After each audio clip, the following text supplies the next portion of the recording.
오늘 명절 맞이해서 이렇게 부모님 댁으로 찾아오시고 예배 참석하신 여러분에게도 감사와 또 축하의 말씀 드리겠습니다. 이렇게 이제 명절이 되어서 한 자리에 다 모여서 얼마나 좋습니까? 지난 이야기들도 나누고 또 손주들 보면서 얼마나 기뻐하겠습니까? 특별히 저는 이번 명절 성지적 때 이런 것 좀 했으면 어떨까 하는 걸 한 가지 제안을 하겠는데, 지난 금요식 기도 시간 때도 이 축복의 기도 하는 것을 함께 나누었어요. 민수기서의 말씀이죠.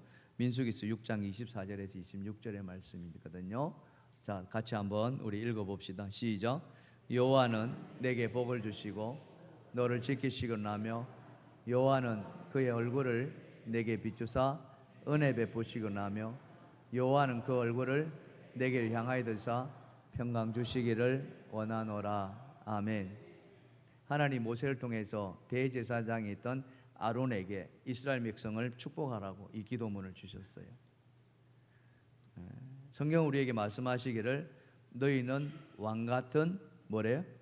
제사장이라고 이렇게 해주셨어요.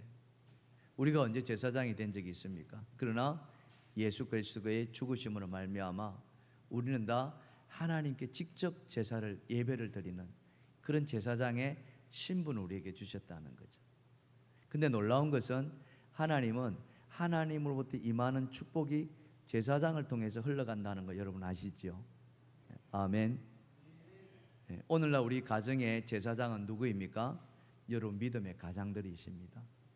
여러분의 할아버지가 될 수도 있고요, 또 아버지가 될 수도 있고, 또 아버지가 계시지 않으면 어머니가 되어도 상관이 없습니다.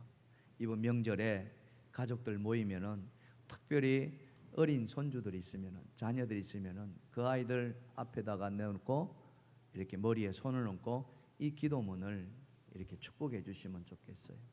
얼마나 그게 놀라운지 모릅니다. 하나님 우리에게 왕같은 제사장을 삼아 주셨기에 여러분의 입술을 통해서 축복하시면 그 축복이 흘러가리라 믿습니다. 다시 한번 그 말씀 보여주시고요. 자, 여기에 4개 빨간 것이 되어 있잖아요. 여기에다가 여러분들이 축복해 주고 싶은 자녀들 이름을 넣으시면 됩니다. 예를 든다면은 길동이다 그러면은 여호와는 길동이에게 복을 주시고 길동이를 지키시려나며, 할렐루야, 그렇게 해주시라는 거예요. 무슨 말인지 이해가 되시죠? 오늘 그 축복해 줄 사람의 이름이 생각났습니까? 여러분 자녀 이름 생각해 보십시오.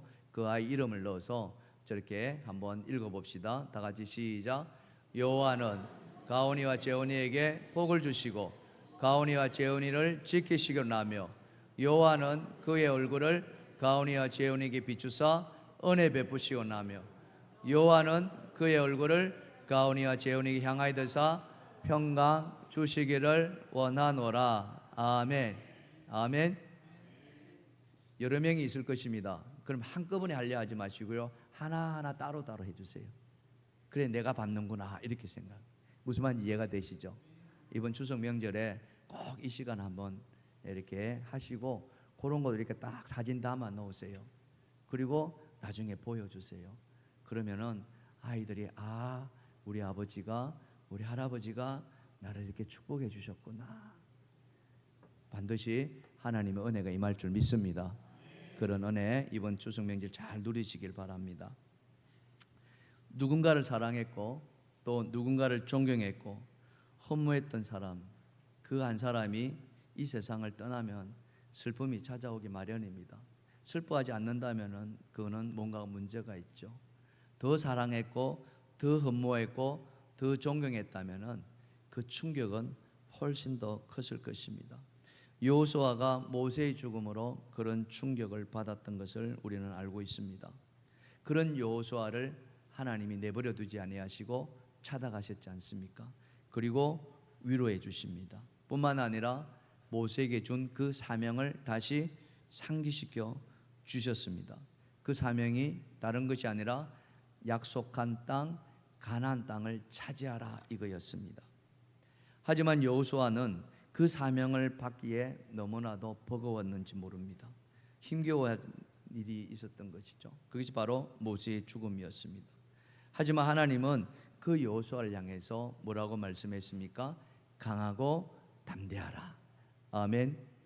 강하고 담대하라. 3번씩이나 말씀하시면서 용기를 불어넣어 주셨죠. 그러면서 하셨던 말씀이 뭐냐? 이 율법책을 주야로 묵상하며 다 지켜 행하라, 이거였어요. 딴 거 말씀하신 것이 아니라 내가 준 율법 그거 묵상하고 지켜 행하라. 그러면서 좌로나 우로나 치우치지 말라, 이렇게 하지 않았어요. 중심 잡아라. 가나안 땅 들어갈 때 너에게 분명히 유혹할 것인데 절대 말씀 앞에서 중심 잡고 흔들지 마라, 이렇게 용기를 불러 주었습니다.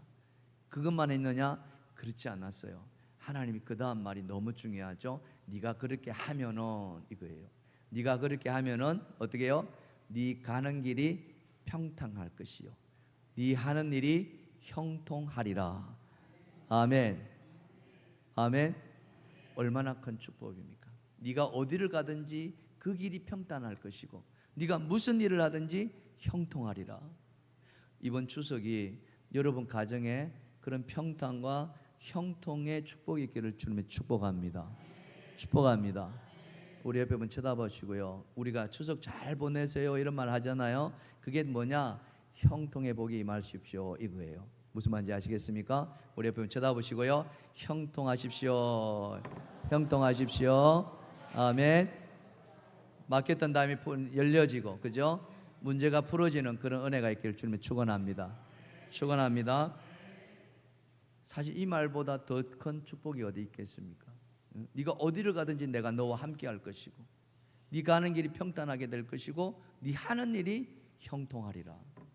하나님이 그렇게 축복해 주신 거예요. 하나님이 이렇게 이제 여호수아를 붙들어 주시고 이렇게 세워 주시고 용기를 주셨으니까 이 여호수아의 마음이 어떤 마음이 들겠습니까? 이제 내가 하나님 앞에 뭔가를 반응해야 되겠구나. 여러분, 하나님이 형통하게 하리라는 그 축복의 말이 임했을 때 이게 뭔지 모르고 어리벙벙하고 있으면 이거 안 되는 거예요. 뭔 말인지 아시겠어요? 하나님 말씀이 임하였거든요. 여호수아에게 직접 임한 거예요. 그전에는 여호수아에게 하나님 말씀하지 않았었어요. 다 누구를 통해서 말씀했습니까? 모세를 통해서 했거든요. 근데 이제 뭡니까? 하나님이 직접 여호수아에게 말씀하신 거예요. 내가 너와 함께 할 것이다. 내가 네가 형통하리라. 그러니 이 말을 들은 여호수아가 그 하나님의 말씀을 듣고 분별할 줄 알아야 되는 거예요. 이게 무슨 말인지 몰라가지고 어리벙벙하면 그보다 더 안타까운 일이 어디 있겠습니까? 근데 여호수아는 하나님 말씀을 듣고 반응하기 시작했다는 거예요. 어떤 반응을 했는가 이겁니다. 오늘 여러분도 마찬가지예요. 여러분들이 매번 예배를 드립니다마는 그 예배 드릴 때마다 하나님께 주시는 사인이 있을 거예요. 메시지가 있을 것입니다. 다는 아니더라도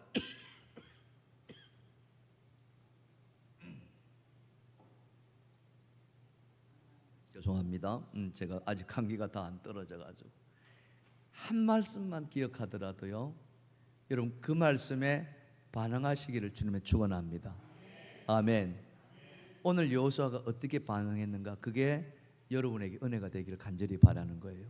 자, 여호수아가 하나님 말씀에 보인 반응이 뭘까? 자, 첫 번째입니다. 다 같이 시작. 하나님의 명령에 지체 없이 순종하였다. 순종하는 거 있어요. 근데 순종하되 어떻게 알아? 지체 없이. 이게 너무 중요하다는 거예요. 정신을 차린 여호수아가 이제 제가 뭔가 해야겠다는 그것이 강한 느낌이 찾아온 거예요. 이게 이제 말씀을 들을 때 하나님 주 보내시는 사인이란 말이죠. 여러분 기도할 때도 아니면은 말씀을 듣거나 또 말씀을 읽을 때 마음에 일어나는 감동이 있을 것입니다. 하나님 우리에게 감동을 역사하시고 직접 제가 지금 이렇게 안 하십니다. 여러분 오해하지 마세요. 하나님이 말씀하시되 뭐 이렇게 임했다라면 여러분 정말 조심하세요. 하나님은 감동을 주세요. 그러면서 이게 음성으로 변화되는 거거든요. 뭐냐? 그 음성 앞에 우리는 반응해야 되는데, 자, 여호수아가 반응한 것이 뭐냐? 오늘 본문에 보시면은 10절과 11절입니다. 이렇게 기록되어 있어요. 이에 여호수아가 그 백성의 관리들에게 명령하여 이르되, 진중에 두루 다니며 그 백성에게 명령하여 이기를, 다 같이 시작. 양식을 준비하라. 사흘 안에 너희가 이 요단강을 건너 너희 하나님 여호와께 너희에게 주사 차지하게 하시는 땅을 차지하기 위하여 들어갈 것임이니라. 아멘. 여호수아가 어떻게 하시겠다는 거예요? 이제는 요단강을 건너서 가나안 땅 들어가겠다. 이게 하나님에 대한 반응이라는 거예요. 그래서 사흘 안에 갈 것이다. 그 전에 양식 준비하라. 이 양식은 무슨 양식입니까? 전쟁에 쓰일 군량미를 말하는 거예요. 일반 사람들이 가는 것이 아니라 싸울 군인들이 들어가는 그 양식 준비하라 이겁니다. 자, 그것을 사흘 안에 갈 것이니까 지금 당장 준비하라 이겁니다. 하나님 말씀이 했을 때 우리가 해야 할 일은 다른 것이 아니라 바로 순종이다. 근데 여러분 기억해야 될 건 뭐냐면은 순종할 때 세 가지 요건이 갖춰져야 된다고 합니다. 3박자. 몇 박자? 몇 박자? 잘 기억하십시오. 첫 번째가 뭐냐면 지체 없이 순종하라. 아멘. 어떻게 순종하라? 지체 없이, 즉시. 따라합시다. 즉시. 맞습니다. 순종하기로 마음 먹었다면요, 머뭇거리면 안 됩니다. 왜 안 됩니까? 머뭇거리다 보면요, 다른 생각 들어가게 돼요. 그 텀을 노려 가지고 마귀들이 어떻게 해요? 순종하지 못하게끔 다른 생각 넣어줘 버립니다. 이게 문제입니다. 그래서 딱 왔을 때 바로 달려나가야 됩니다. 아멘. 여러분 베드로 한번 생각해 보세요. 베드로는 뭐 하는 사람이었습니까? 어부였어요. 갈릴리 호수에서 어부였어요. 그날도 물고기 잡았습니다. 그물 정리하고 있어요. 그 동생하고, 동생 이름이 안드레였어요.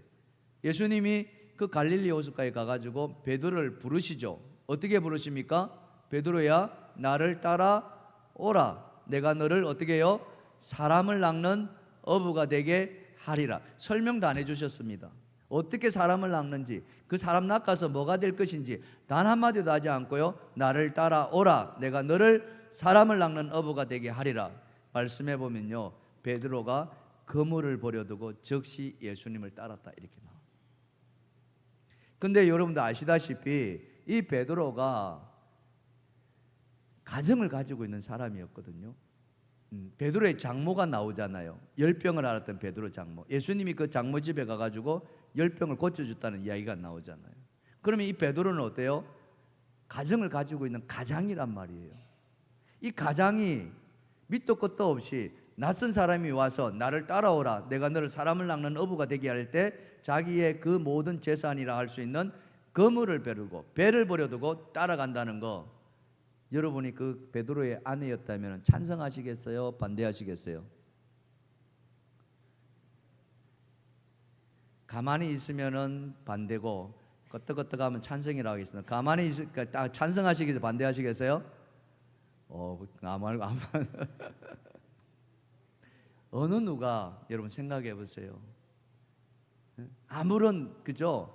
뭐 청사진이나 이런 것도 없이 그냥 밑도 끝도 없이 나 따라오라 했잖아요. 예수님이 성경에 보니 그렇게 돼 있는 거예요. 그런데 베드로가 따라 나섰단 말이에요. 근데 이거를 예수님한테, 예수님 좋은 말씀 감사한데요, 잠깐만 계세요. 저희 집사람이 있거든요. 가서 한번 상의하고 예수님한테 대답할게요. 그럴 수 있는 거 아니겠어요? 그렇죠? 그러니까 집에 가서 상의했습니다. 그러면은 그 아내가 잘 됐다. 박힌 가시 빼끔 다 떠나가라 이렇게 하시겠어요? 그렇지 않겠죠. 쉽지 않습니다. 목회일 가는 길 어찌 쉽겠습니까? 여러분 지금 여러분 가운데 하나님의 소명이 왔을 때 목회 하셔야 될 것 같아요. 여상고 집사님 목회 길 가셔야 될 것 같은데 어떠시겠어요? 어느 날 갑자기 하나님 메시지 주신다면 그거 따라간다는 거 정말 안 쉽습니다. 쉬운 일 아닙니다. 근데 순종은 어떻게 하라? 즉시하라. 따라합시다. 즉시. 하나님의 종이 된다는 것은 그렇게 아무에게나 하지 않습니다. 그죠? 아무에게나 하지 않습니다. 하나님이 특별히 택하신 자들. 그래서 기름 붓잖아요. 그게 축복이란 말이에요. 그 부르심 앞에 순종하는 것, 이게 바로 순종이다. 두 번째는 뭐냐면은 순종하되 어떻게 순종하느냐? 온전하게 순종하라 합시다. 따라합시다. 온전히. 온전히. 그렇습니다. 순종은요, 말 그대로 하나님 주시는 말씀 그대로 100% 따라하는 겁니다. 90%만 따라하고 10%는 안 따라한다, 그건 순종이라고 말할 수 없어요. 누가 그랬느냐? 사울왕이 그랬잖아요. 여러분, 사울왕, 이스라엘의 초대왕, 그 사울왕에게 하나님이 무슨 명령 내냐면 가서 아말렉을 진멸하라, 이렇게 명령 내립니다. 그 아말렉이 여러분 어떤지 아시잖아요. 이스라엘이 출애굽 왔을 때 그 르비딤 골짜기에서 이스라엘 진영을 처음 공격했던 아주 못된 족속이었어요. 그때 모세가 이제 산 위에 올라가지고 기도하잖아요. 그랬던 족속 아닙니까? 그 아말렉을 하나님 기억하시고 이 아말렉을 진멸하라, 이렇게 명령한 거예요. 사울왕이 그 명령을 받고 군사를 일으켜서 진멸하러 갑니다. 싸웠어요. 이겼습니다. 할렐루야. 이겨서 성전가를 부르며 개선해 옵니다. 근데 갈 때는 그 소리가 안 들렸는데 올 때 보니까 이상한 소리가 들리는 거예요. 성전가를 부르면서 오는데 그 속에서 이상한 소리가 들렸어요. 그 소리가 뭔지 아십니까? 따라합시다. 음메. 돌아올 때 보니까 음메 소리가 나는 거예요. 무슨 소리입니까? 가축을 죽였어요, 안 죽였어요? 안 죽이고 살려서 가져오는 거예요. 하나님은 갈 때 분명히 가축까지 다 죽이라 했거든요. 근데 안 죽였어요. 왜 안 죽인 줄 아십니까? 사울왕이 뭐라고 하느냐? 사무엘이 묻습니다. 화를 내면서 이 소리가 무슨 소리냐?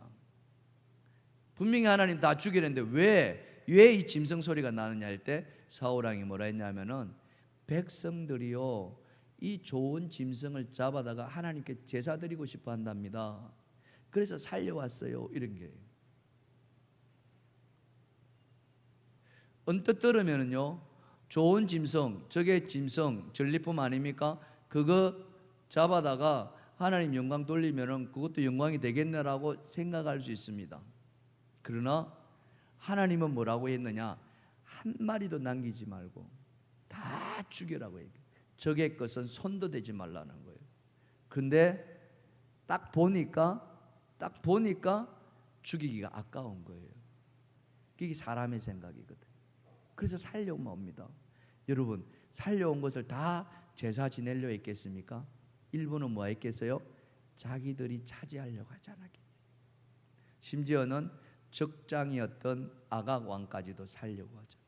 그러면서 사울이 내가 왕을 잡아왔노라, 이렇게 자기를 드러내려고 하는, 이것은 하나님 말씀을 100% 순종한 것이 아니라 90% 순종했다고 볼 수 있는 거예요. 그 이야기를 들은 사무엘이 그래 잘하였도다, 착하고 중성된 종아, 이렇게 하지 아니하고 화를 냅니다. 화를 냅니다. 뭐라고 해야 합니까? 하나님이 언제 아말렉의 짐승을 가지고 제사 받겠다 했느냐, 이렇게. 내가 언제 그 짐승 가지고 제사 받겠다고 했느냐. 그러면서 하셨던 말씀이 우리가 잘 아는 순종이 뭐보다 낫다? 제사보다 낫다, 이렇게 나오는 거예요. 하나님은 제사를 받기를 원하시지만, 예배를 받기를 원하시지만 그 예배 이전에 뭘 하기를 원하신다고요? 순종하기를 원하시죠. 근데 그 순종이 어떻게 한다고요? 온전히 순종하라는 거예요. 온전히 순종하라. 따라합시다. 온전히. 바로 이겁니다. 내가 시간적 여유가 있고요, 내가 물질적 여유가 있고요, 그래서 내가 할 만할 때 하나님 말씀 순종이 아니라, 그렇게 하지 않을지라도, 우리 다니엘서 보면은 그렇지 아니할지라도, 바로 그게 바로 온전히 순종하는 것이다. 하나님은 그런 순종을 축복하신 줄 믿습니다. 마지막 세 번째로 순종은 어떤 순종입니까? 기쁜 마음으로 하셔야 됩니다. 따라합시다. 기쁘게. 그렇습니다. 순종은요, 억지로 하면 안 됩니다. 마지못해서 하면 안 됩니다. 어쩔 수 없이 하지 말아야 됩니다. 왜 그렇습니까? 오래 하지 못하기 때문에 그렇어요. 기쁨을 가지고 해야 오래 할 수 있어요. 지속할 수 있습니다. 이 일이 내 일이구나, 주의 일이 내 일이구나 감당할 수 있어요. 근데 이게 억지로 하잖아요. 처음에는 그럴 수 있습니다. 그러나 시간 지날수록 어때요? 대충대충 설렁설렁. 왜? 마음에 기쁨이 하나도 없거든요. 그런 거예요. 여러분 특히 남들이 하기 꺼려하는 그런 일들이 있지 않습니까? 그렇죠? 청소하는 것. 여러분 교회에 오시면 화장실도 가지 않나요? 만약 그 화장실을 청소하지 않는다고 생각을 해보세요. 화장실 쓰레기통이 안 비워진다고 생각해 보세요. 어떻게 될 것 같아요? 들어갈 때마다 우리는 굉장히 불편한 마음을 가지고 있죠. 근데 누군가가 그 수고를 하고 있는 거예요. 우리 교회도 그런 분이 계세요. 화장실 청소 전담하시는 분 계세요. 근데 계속 하시는 거예요. 쉽지 않은 일이에요. 근데 계속 하는 거예요. 왜?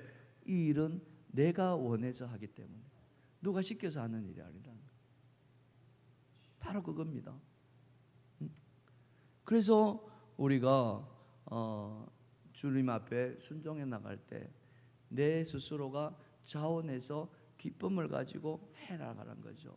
이것은 누구에게 칭찬받으려고 하는 거예요? 아니에요. 하나님 영광 드러나기 위해서. 그래서 그러한 섬김은 어떻게 해요? 하늘에서 해같이 빛난다 이렇게 말합니다. 믿으시면 아멘 합시다. 우리 찬양합시다. 당신의 그 섬김이 천국에서 해같이 빛나리. 당신의 그 섬김이 천국에서 해같이 빛나리. 당신의 그 겸손이 천국에서 해같이 빛나리. 당신의 그 믿음이 천국에서 해같이 빛나리. 당신의 그 충성이 천국에서 해같이 빛나리. 주님이 기억하시면 족하리.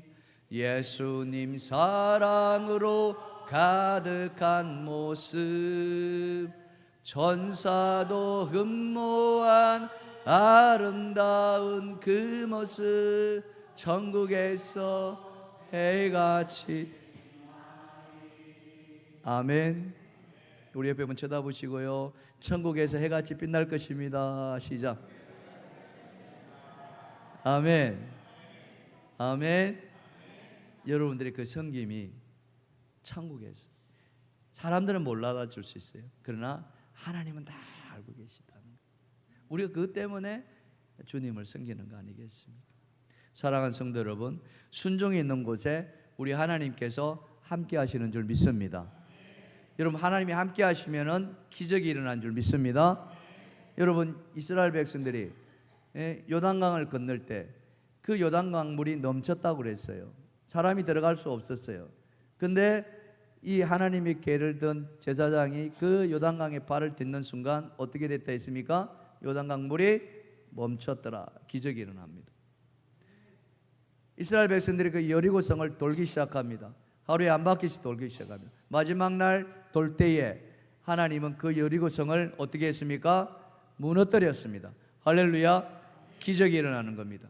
하나님이 계시는 곳에, 하나님이 함께 하시는 곳에 기적이 일어난 줄 믿습니다. 근데 그 기적은 순종에서 출발되었다는 거예요. 여러분 순종하시되 즉시하시고 온전히 하시고 기쁘게 하시기를 간절히 축원합니다.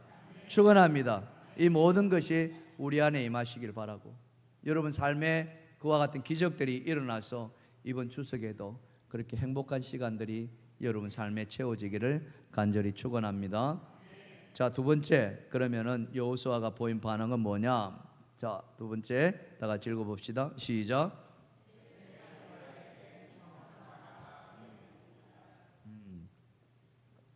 세 지파에게 동참하라. 여러분 지금 모압 평지에 12지파가 모여 있습니다. 그런데 사흘 안에 군량미를 정해서 준비하라 했잖아요. 그러면 12지파가 다 가야 되잖아요. 근데 12지파가 다 안 들어가요. 두 지파와 마지막 한 지파 반, 그러니까 뭐 크게 보면 세 지파죠. 세 지파는 안 들어갑니다. 9지파만 들어가요. 모세 때 그게 결정이 나 있어요. 이게 무슨 말인가? 하나님은 가나안 땅 들어가라 했는데, 약속의 땅 들어가라 했는데 왜 세 지파는 안 들어가느냐, 이게 이제 그거 우리가 봐야 되는 거예요. 그 세 지파가 누구냐면은 오늘 말씀에 나와 있습니다만 로벤 지파와 갓 지파와 므낫세 반 지파입니다. 어떤 일이 있었냐면은 이 이스라엘이 이제 40년 광야를 지나오잖아요. 그리고 최종적으로 도달했던 것이 이 모압 평지예요. 요단강 동쪽. 거기에는 강들도 많았고요, 초지들이 많았습니다. 그러니 초지가 많으니까 가축 기르기에 안성맞춤이었다는 거죠. 근데 여러분, 로벤 지파와 갓 지파와 이 므낫세 지파가 그 땅을 우리에게 달라 이렇게 요구하는 거예요. 왜냐하면은 가축 기르기가 너무 좋았다는 거죠. 민수기서 32장에 보면은 이런 말씀이 있어요. 1절과 5절인데요. 제가 읽어드릴게요. 로벤 자손과 갓 자손은 심히 많은 가축대를 가졌더라. 그들이 야셀 땅과 길르앗 땅을 본즉 그곳은 목축할 만한 장소인지라. 또 이르되 우리가 만일 당신에게 은혜를 입었으면 이 땅을 당신의 종들에게 그들이 소유로 주시고 우리에게 요단강을 건너지 않게 하소서. 그러니까 요단강 동쪽에, 우리가 동의를 보면은 이 동쪽에, 그러니까 이들이 동쪽으로 왔잖아요. 그리고 동쪽에 서쪽으로 건너가야 된다는 거예요. 근데 안 건너가겠다는 거예요. 안 건너갔던 이유가 뭐냐? 이 땅이 보기 좋으니까, 목축하기 좋으니까 우리 여기서 그냥 머물겠다. 그게 세 지파라는 거 아닙니까? 로벤 지파와 갓 지파와 므낫세 반 지파. 여러분, 광야길을 올 때 그런 이야기가 한 번도 없었어요. 광야길을 올 때 모든 지파가 다 하나님의 약속의 땅을 가기로 했어요. 그런데 딱 모압 평지에 와 보니까 보이니까 보기 좋았더라. 보기. 우리 그 창세기에 보면은 동상 중앙에 있는 나무의 열매를 맺지 말라 했잖아요. 근데 하와가 그 열매를 딱 보니까 어떻게 했다요? 그 열매가 보암직스럽고 먹음직스럽고 이랬다니까요. 이걸 뭐라고 이야기합니까? 보니까 마음이 생긴다. 뭐예요? 견문생심이다. 이렇게 견문생심. 목초지가 보이니까 마음이 싹 바뀐 거예요. 문제는 이들 세 지파가 요단강을 안 건너가겠다고 말했는데 그러면 나머지 9지파들은 어떻게 반응할 것인가, 이거 아니에요. 세 지파는 그렇다 치고 나머지 9지파들은 건너가고 싶어 할까요? 아니면 자기들도 그 땅에 차지하고 싶을까요? 여러분이 9지파라면 어떻게 하고 싶겠습니까? 당연히 안 건너가, 우리도 이 땅에 달라 이렇게 싸우지 않겠습니까? 그러면 그 땅을 가지고 이제 세 지파하고 나머지 9지파하고 또 옥신각신할 수도 있다는, 충분히 그럴 수 있지 않겠습니까?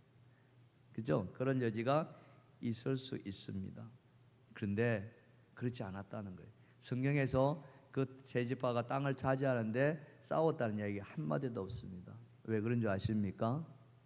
이 땅을 달라고 했던 그 세 지파의 남자들이 우리는 요단강을 건너가겠다 이렇게 이야기합니다.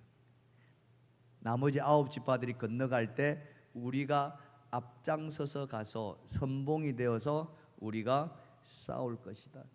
그리고 그 가나안 땅의 모든 지파가 땅을 다 받을 때까지 우리는 돌아오지 않겠다. 이렇게까지 이야기했다. 그렇게 말하니까 나머지 9지파들이 입을 딱 닫아버린 거예요. 그게 민수기서 32장 16절에서 19절에 기록되어 있어요. 제가 한번 읽어봐 드릴게요. 그들이 모세에게 가까이 나와 이르되 우리가 이곳에 우리 가축을 위하여 우리를 짓고 우리 어린아이들을 위하여 성읍을 건축하고 이 땅에 원주민이 있으므로 우리 어린아이들을 그 견고한 성읍에 거주하게 한 후에, 다 같이 시작.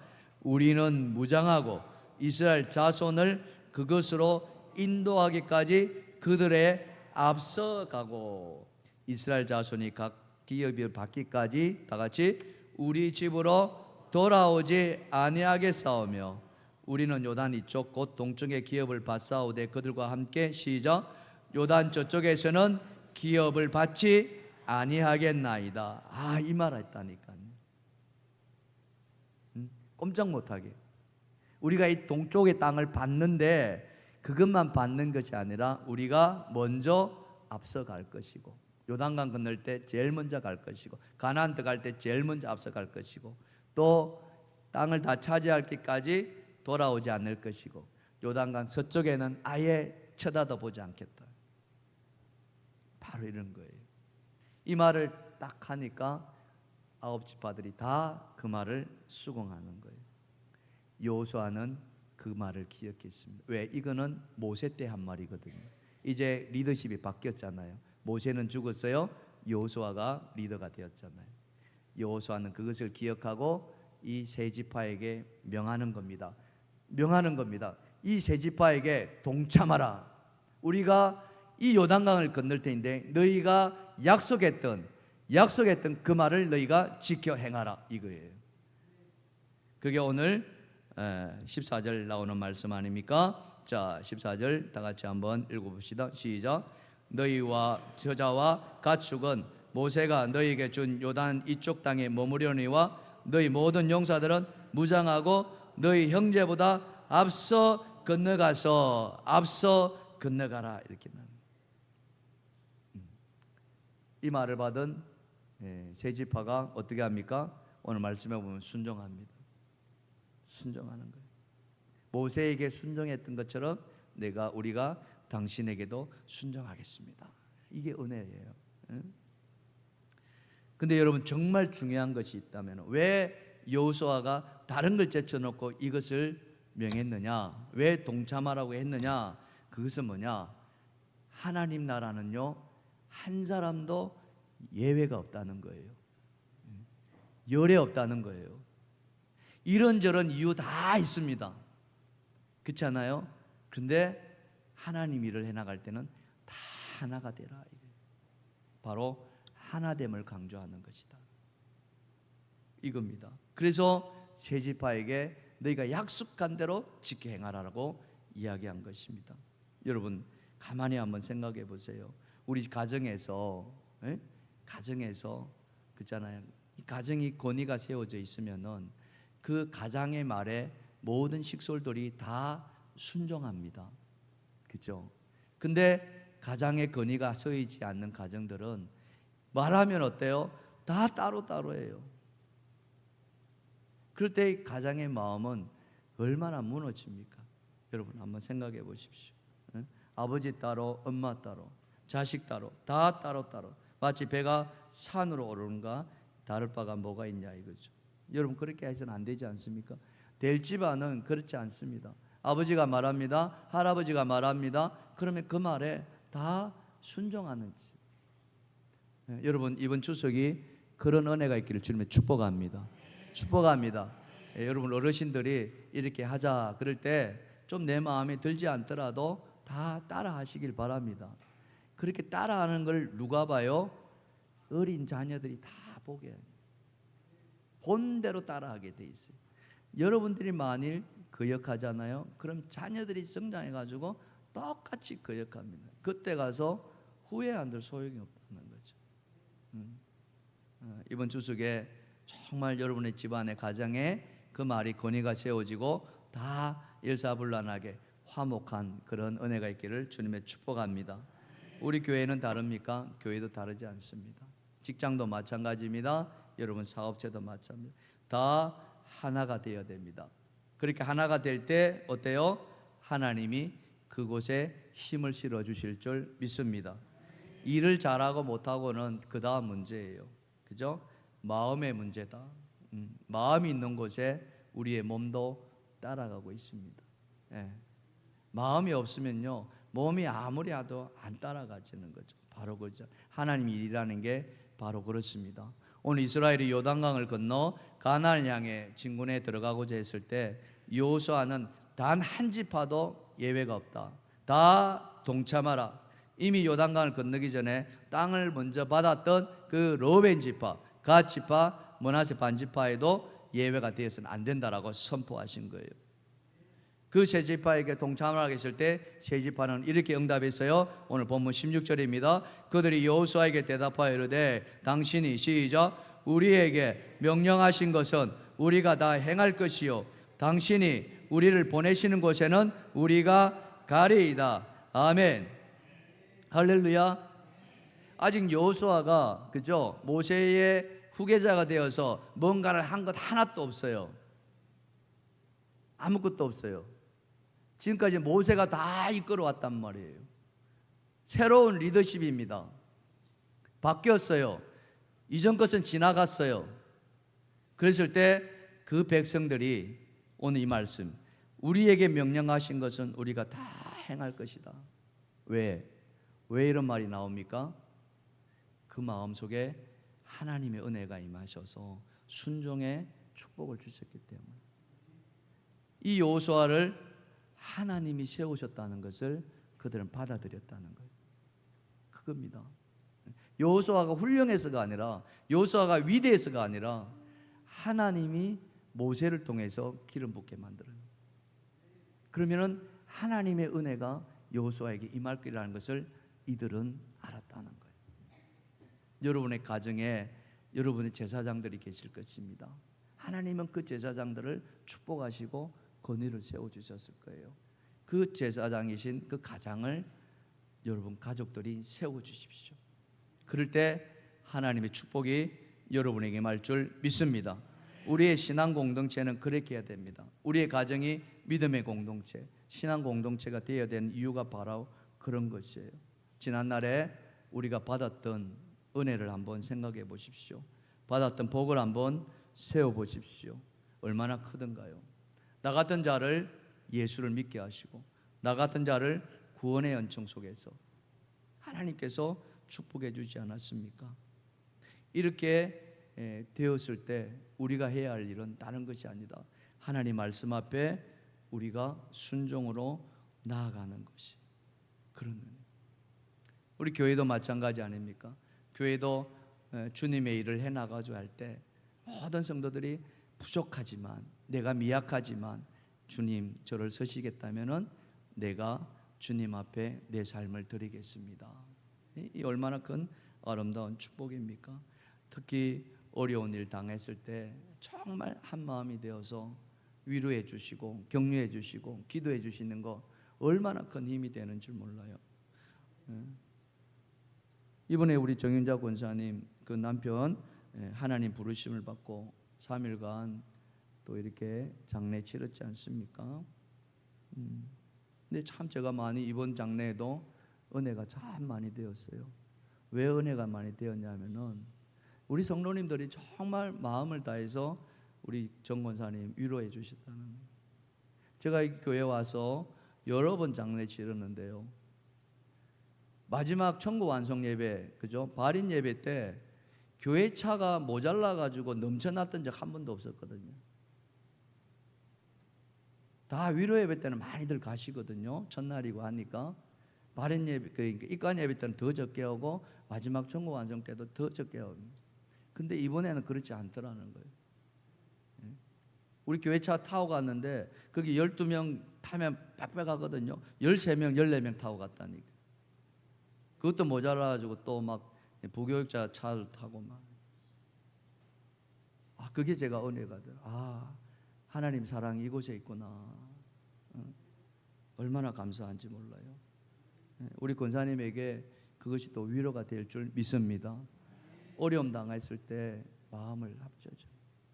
그렇죠? 마지막 천국 완성 때는 이 천국 완성인데 기도해야 되는데 기도자가 안 세워져 가지고 다들 바쁘시니까 그래서 하나님 어떻게 하면 좋습니까? 그런데 딱 장례식장 도착하는데 우리 원로 장로님 한 분이 오시지 않습니까? 얼마나 제가 마음에 기쁨이 찾아오는지. 예배 가운데 장로님이 기도해 주셔야 되는데 기도자가 없으니 제 마음엔 얼마나 이건 내가 해야 되나 어째야 되나. 우리 장로님 한 분이 오셔가지고 그렇게 또 하나님께서 그 천국 환송 예배를 은혜롭게 하게 하시는 얼마나 또 기도를 은혜롭게 하시는지 몰라요. 너무 감사드리죠. 이것이 뭡니까? 교회가 일을 당할 때 마음이 하나가 되는, 하나님 그걸 원하신다고 저는 믿습니다. 아멘. 우리 교회 건축 지금 해나가고 있거든요. 잘 해나가고 있습니다. 그 뜨거웠던, 올 여름까지 뜨거운 적이 또 없다고 하지 않습니까? 그 7월 8월 그 대학교 때서도 정말 사고 하나 일어나지 않고 잘 이렇게 올라져 가고 있죠. 너무 감사합니다.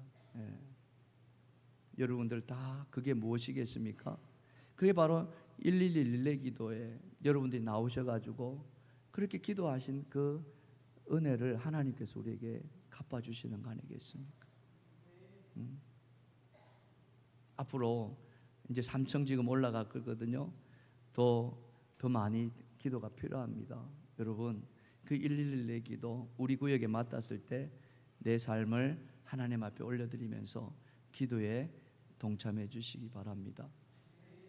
하나님은 반드시 그 기도하신 분을 기억하시고 그 기도의 성김이 천국에서 해같이 빛나게 해주실 줄 믿습니다. 하나님 복이 딴 데서 오는 것이 아니에요. 여러분들의 그 성김 하나하나가 기도의 자리에 한 번 한 번 나오는 것이 하나님이 그보다 더 큰 기쁨이 어디 있겠습니까? 우리가 기도한다고 우리가 직접 못을 받겠습니까? 뭘 나르게씩 나겠습니까?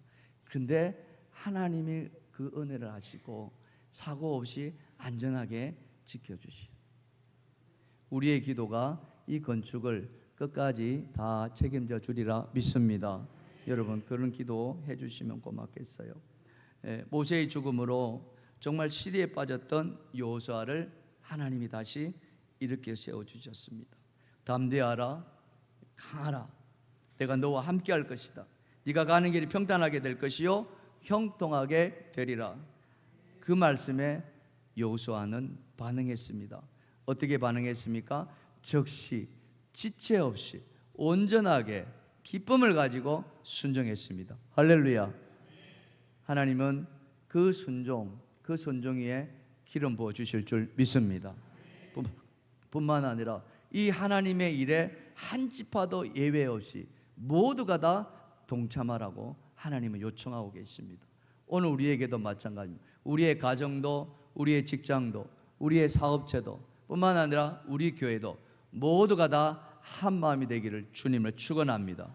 그럴 때 하나님 우리에게를 평탄하게 해주실 것이요 우리의 삶을 형통하게 이끌어 주시리라 믿습니다. 여러분의 가정이 이번 추석에 그런 하나님의 인재하심과 또 형통의 축복이 충만하게 되기를 간절히 축원합니다. 우리 찬양합시다. 주님 내가 여기 있습니다.